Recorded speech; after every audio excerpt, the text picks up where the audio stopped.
Emraldo, bugünkü giyimin çox eksklüzivdir. Bunu bəyənirsən? Hamı mən doluyum.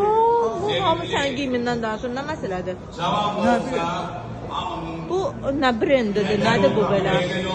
Bu bahalı brenddir. Amma demək, xoşlamıram. Brendin adını keçmirəm, amma bahalıdır. Nə qədər xərc çəkmisən bugünkü giyim və tərziyə? 5000-dən yuxarıdır. Maşallah. Dəmin əl işləmələridir bunlar. Sonra da deyirlər Emraldo'nun pulu yoxdur. Hə.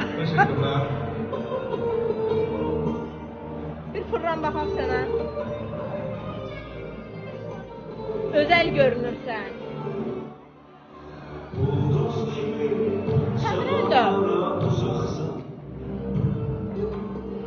Emraldo, bax, bəzi kişilərin lazer eləməyinə necə baxırsan? Baxıram, Vallahi mən lazer eləsəm, maraqsız olar.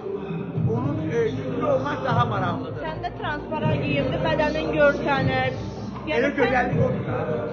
Yəni sən deyirsən tüklü. Belə olmalı. Hə. Onda qadınla mənim nə fərqi olur ki? Amma kablok giyirmisən. Bəli. Deyirsən qadınla mənim fərqim var. Yəni mən düşükümdə qırsam, onda qadın bədəni olacaq. Mən düşünürəm ki, elə idealım budur. Nə deyək? Belə olsun.